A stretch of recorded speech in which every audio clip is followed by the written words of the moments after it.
Good morning class 7 student. और हम class 7 English के चैप्टर्स कर रहे थे, जिसमें हम पहले 2 चैप्टर कर चुके हैं, जिनमें पहला था आपका 3 क्वेश्चन और दूसरा चैप्टर था आपका अ गिफ्ट ऑफ चैपल्स। ठीक है बेटा, तो आज हम 2 पोयम करेंगे, जिसमें हमारी पहली पोयम है द स्क्वेरल और दूसरी पोयम है हमारी द रिबल। तो पहले हम द स्क्वेरल पोयम को समझेंगे। तो देख लीजिए इसमें क्या कहते हैं, ये क्या कह रहा है, कवि अपनी भावनाएं जो है वो व्यक्त कर रहा है। द स्क्वेरल, स्क्वेरल मतलब आपको पता ही होगा, गिलहरी होती है। ठीक है बेटा, तो ये देख लीजिए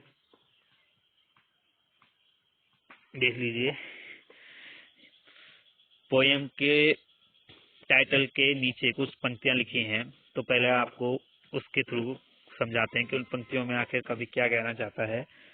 तो ये कह रहे हैं कि you may have seen a squirrel sitting on the ground eating a nut, what did it look like, here is a poet's description of just such a squirrel. तो कवि इसमें कह रहा है कि आपने कभी अपने जीवन में गिलहरी को जमीन पे नट खाते हुए देखा होगा। ठीक है, नट मतलब कुछ भी हो सकता है, जैसे मूंगफली होता है या सहतूत होता है। ठीक है, ये उसका प्रिय भोजन होता है। तो यह खाते हुए आपको कभी ना कभी गिलहरी जरूर दिखी होगी। What did it look like, और जब आपने स्क्वेरल को या गिलहरी को देखा होगा तो वो आपको किसकी तरह लगती है। Here is a poet description of just such a squirrel. ठीक है, तो इस कविता में पोइट यही बता रहा है कि जब वो इस गिलहरी को देखता है तो उसे किसकी तरह ये लगती है, या उसकी व्याख्या अपने शब्दों में करने का ये प्रयत्न कर रहा है। तो चलिए पोयम पढ़ना शुरू करते हैं। He wore a question mark for tail and overcoat of grey। ठीक है, तो कवि अपने शब्दों में कह रहा है कि जब मैं गिलहरी को देखता हूँ तो मुझे इसकी पूंछ कैसे लगती है, प्रश्न सूचक चिन्ह की तरह लगती है। ठीक है, इसके जो पूंछ है वो कैसे लगती है, मुझे पीछे से थोड़ी घुमावदार होती है, बिल्कुल ऐसा लगता है कि जैसे कोई प्रश्न सूचक चिन्ह हो। एंड ओवरकोट ऑफ ग्रे, और इसका जो शरीर है, इसका शरीर देख के ऐसे लगता है जैसे इसने कोई ग्रे रंग का कोट अपने ऊपर पहना हो। ठीक है, क्योंकि जो आपकी गिलहरी होती है वो ग्रे रंग की होती है। He set up straight to eat a nut, he like to tease and play। ठीक है, अब कह रहे हैं कि ये जब कुछ भी खाती है, ठीक है, कुछ भी खाती है जैसे मूंगफली या फिर शहतूत, तो तब इसकी जो शरीर होता है वो बिल्कुल स्थिर होता है। ठीक है, ऐसा लगता है कि जैसे कोई स्टैचू आप देख रहे हैं। ठीक है, स्टैचू वो होता है जो बिल्कुल भी हिलता डुलता नहीं है। ठीक है, ऐसा इसको देख के लगता है। He like to tease and play. ठीक है, और गिलहरी को क्या पसंद है, गिलहरी को टीज करना पसंद है। टीज मतलब होता है एकाग्र चित्त से किसी चीज को देखना। ठीक है, और इसे खेलना बहुत पसंद होता है। ये इधर उधर फुदकती रहती है, इधर उधर पिछल कूद करती रहती है। And if we ran around this tree history he went the other way. ठीक है, और जैसे ही हम इसको देखते हैं और इसकी ओर पहुंचने की कोशिश करते हैं, वैसे ये रास्ता बदल के दूसरी ओर पहुंच जाती है। ठीक है, तो मतलब इसका जो व्यवहार है वो बहुत ही नटखट है। ठीक है, बहुत ही नटखट प्रवृत्ति की होती है। जैसे इसे कोई प्यार करने इसके पास जाता है, वैसे ये उन्हें चकमा देकर दूसरी तरफ चल जाती है। ठीक है, तो इस कवि के पोएट थे आपके मिल्ड्रेड बोवर्स आर्मस्ट्रॉन्ग। ठीक है, और इस कविता से रिलेटेड जो भी आपके प्रश्न हैं और वर्ड मीनिंग है वो आपको ग्रुप में डाल दिए जाएंगे। ठीक है बेटा, तो अब आगे बढ़ते हैं हमारी अगली कविता की ओर, जिसका नाम है द रिबेल। तो बेटा हमारी अगली पोयम है द रिबेल। ठीक है, अब रिबेल मतलब होता क्या है, रिबेल मतलब होता है बेटा विद्रोही। ठीक है, विद्रोही वे व्यक्ति होते हैं जो दूसरों से कुछ अलग सोचते हैं। ठीक है, जैसे कई लोगों की राय किसी बात को लेकर समान होती है, तो ये कुछ अलग राय अपनी देते हैं। इनका कुछ अलग नजरिया किसी भी स्थिति की ओर होता है। ठीक है, मतलब जो समूह से हटके जो अलग बात करते हैं या जो अलग व्यवहार करते हैं उन्हें हम रीबेल बोलते हैं, उन्हें हम विद्रोही बोलते हैं। ठीक है, तो ये पोयम जो द रीबेल है उसमें आपको कवि यही समझाने का प्रयत्न कर रहा होगा कि ये लोग कैसे व्यवहार करते हैं, ठीक है, या ये लोग क्या पसंद करते हैं, उसी बारे में आपको इस कविता में बताया गया है। तो जो आप ऊपर टाइटल देख रहे हैं द रीबेल, उसके नीचे कुछ पंक्तियां हैं, तो पहले हम उन पंक्तियों से को जानकर उनको पढ़कर ये समझेंगे कि आखिर इस कविता में कवि क्या कहना चाहता है। तो देख लीजिए, पढ़ते हैं इसे। Do you no anyone who always disagrees with you or your friends or likes to do the opposite of what everyone thinks they should do? Think of a word to describe such a person. Discuss with your partner some of the things such a person generally does. Now read the poem. ठीक है, अब देख लीजिए पहली जो पंक्ति है, do you know everyone who always disagrees with you और योर फ्रेंड्स और like to do the opposite of what everyone thinks they should do. तो ये पहली पंक्ति में कह रहे हैं कि क्या आपने कभी ऐसे लोगों को देखा है जो और लोगों से भिन्न बातें करते हो। ठीक है, या आपने कभी कोई अपना ऐसा मित्र देखा होगा जो समूह से अलग, ठीक है, समूह कुछ बात करता है, आपके मित्रों का समूह कुछ बात करता होगा, पर वो आपकी बातों का विरोध करता होगा कि नहीं, ऐसा नहीं, ऐसा होना चाहिए, मेरे अनुसार इस स्थिति में ये चीज होनी चाहिए या हमें ऐसा करना चाहिए। ठीक है, तो ये उनके व्यवहार पे डिपेंड करता है, ठीक है, कि वो व्यक्ति कैसा है और वो किस तरीके से सोचता है। ठीक है, क्योंकि हर व्यक्ति कहीं ना कहीं अलग होता है, ठीक है, दूसरे से अलग होता है और हर किसी की अपनी विचारधारा होती है। ठीक है, तो कई मुद्दों पे कुछ व्यक्तियों की राय एक जैसी हो सकती है, पर कोई व्यक्ति ऐसा भी नहीं कर सकता है कि उस मुद्दे पे उसकी राय अलग हो और उस मुद्दे पे या उस परिस्थिति में वो किस तरीके से कार्य करता है यही उसके व्यवहार में झलकता है। ठीक है, think of a word to describe such a person. ठीक है, तो आपको वो शब्द सोचना है जिसके द्वारा आप ऐसे व्यक्तियों की पहचान कर सकते हो या उनको कोई उपासना आप देख सकते हैं। ठीक है, कौन सी उपासना आप उन्हें देंगे या आप उन्हें कैसे व्यक्ति कहेंगे, ये आपको सोचना है। Discuss with your partner some of the things such a person generally does.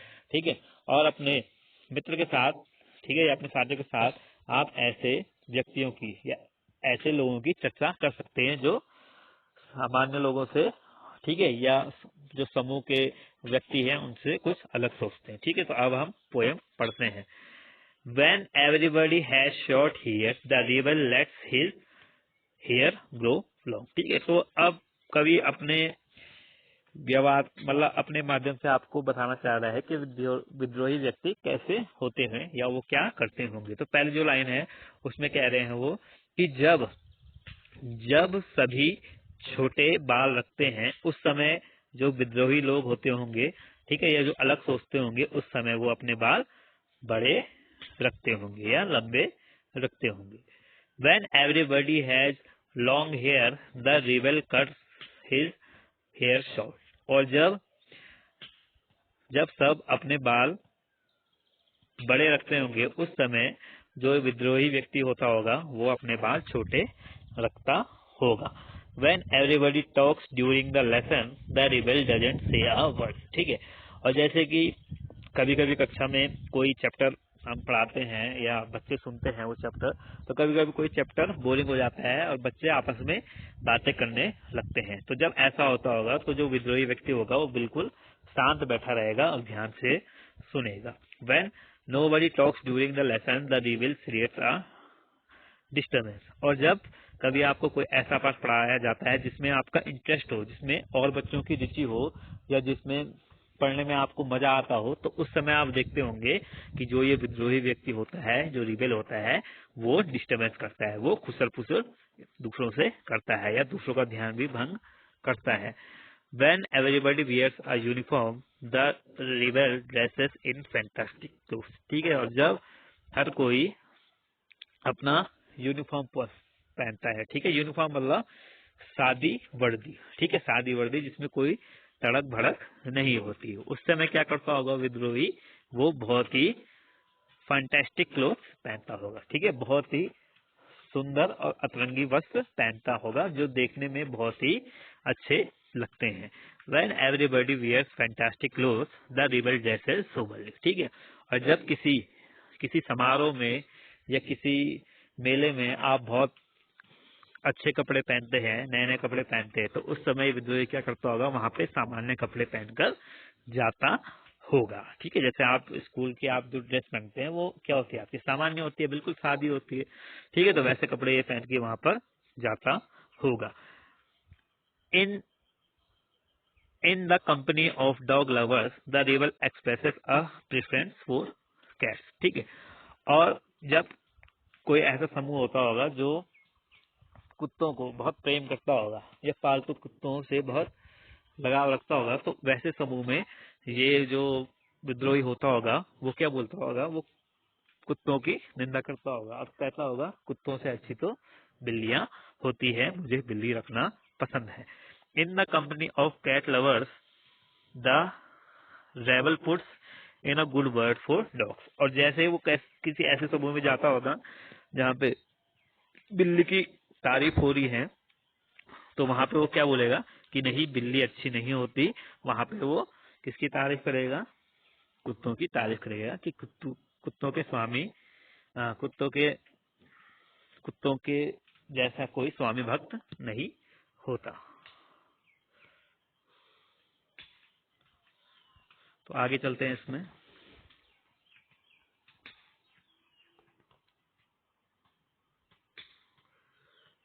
हाँ, तो अब देख लीजिए आगे क्या कह रहे हैं। When everybody is praising the sun, the rebel remarks on the need for rain, ठीक है। और जब सभी लोग सूर्य की तारीफ करते होंगे, ठीक है, कि सूरज के उगने से हमें गर्मी मिलती है, फसलें अच्छी होती है, ठीक है, या फिर सूर्य से जो पशु पक्षी हैं उनके लिए सूर्य कितना जरूरी है, तो उस समय जो विद्रोही व्यक्ति होता होगा वो बरसात की या वर्षा की विशेषता बताता होगा कि वर्षा कितनी लाभकारी है, सूर्य से ज्यादा हमारे लिए वर्षा लाभकारी है। When everybody is greeting the rain, the rebel regrets the absence of sun। और जब हर कोई बरसात आने पे बरसात की तारीफ करता होगा कि देखो मौसम कितना खुशनुमा हो गया है, चारों ओर हरियाली ही हरियाली महक रही है, उस समय जो विद्रोही व्यक्ति होगा वो इस बात का अफसोस करता होगा कि आज सूरज क्यों नहीं आया, ठीक है, ये वातावरण ऐसा, ये मौसम ऐसा इतना अंधकार में क्यों हो रखा है। When everybody goes to the meeting, the rebel stays at home and reads a book, ठीक है। और जब अन्य व्यक्ति अपने मित्रों से मिलने सभा में जाते होंगे, उस समय जो विद्रोही व्यक्ति होगा वो अपने घर पे ही रहता होगा और वहां पे कोई किताब पढ़ता होगा। When everybody stays at home and reads a book, the rebel goes to the meeting। और जब अन्य व्यक्ति अपने घर पे रहते हुए किताबें पढ़ते होंगे, उस समय जो ये विद्रोही व्यक्ति है वो अपने मित्रों से मिलने सभा में जाता होगा। When everybody says yes please, the rebel says no thank you, ठीक है। और जब अन्य व्यक्ति किसी चीज के लिए अपनी सहमति जताते होंगे, तो उस समय यह जो विद्रोही व्यक्ति है ये उस चीज के लिए या उस बात पे अपना विचार रखता होगा कि नहीं ये नहीं होना चाहिए, ठीक है, धन्यवाद पर यही नहीं होना चाहिए मेरे अनुसार। When everybody says no thank you, the rebel says yes please। और जब अन्य व्यक्ति यह कहते होंगे कि नहीं यहाँ नहीं होना चाहिए, उस समय यह विद्रोही कहता होगा कि नहीं मेरे अनुसार तो ये होना ही चाहिए, ये बहुत जरूरी है। It is very good that we have rebels, you may not find it very good to be one, ठीक है। तो ये कह रहे हैं कि हमारे लिए ये भी जरूरी है कि कोई हमारा विरोध करे, हमें विद्रोही व्यक्तियों की जरूरी होते हैं, क्योंकि विद्रोह अगर हमारी बातों का विद्रोह नहीं होगा तो हमें आखिर कौन हमारी गलतियों पे या हमारी गलतियों को देखेगा और हमारी गलतियों का एहसास करेगा। तो हम सभी के लिए कहीं ना कहीं विद्रोही व्यक्तियों की जरूरत होती है, क्योंकि हमें उन व्यक्तियों से ज्यादा घुल मिलकर रहना चाहिए जो हमारी हर बात का प्रतिकार करते हों। ठीक है, हमें उन व्यक्तियों का साथ ही नहीं करना चाहिए जो केवल हमारी बातों का समर्थन करते हों, उन व्यक्तियों की बात भी जरूर सुननी चाहिए जो हमारा विरोध करते हों। इसीलिए विद्रोही हमारे लिए जरूरी है। You may not find it very good to be one. हाँ, पर कभी कभी ऐसा भी हो सकता है कि आप अपनी विद्रोह की बातें पसंद ना करें। ठीक है, तो ये जो पोइट हैं इसके वो हैं डीजे एंड राइट। तो इन्होंने अपने हिसाब से बताया है कि विद्रोही लोग कैसे व्यवहार करते होंगे। ठीक है, तो मेन कॉन्सेप्ट यही है विद्रोहियों का कि वो थोड़ा हटकर सोचते हैं। ठीक है, जो और लोग सोचते हैं उनसे थोड़ा भिन्न सोचते हैं और अपनी बात को ऊपर रखने का प्रयत्न करते हैं। ठीक है बेटा, तो ये थी आज की आपकी पोयम। इस पोयम से रिलेटेड वर्ल्ड मीनिंग और क्वेश्चन आंसर आपको ग्रुप में मिल जाएंगे। और अगर आपको इस पोयम से रिलेटेड कुछ भी क्वेरीज हो तो आप जरूर मुझे पूछ सकते हैं ग्रुप में ही प्रश्न करके। तो आज के लिए इतना ही। धन्यवाद। Stay home, stay safe.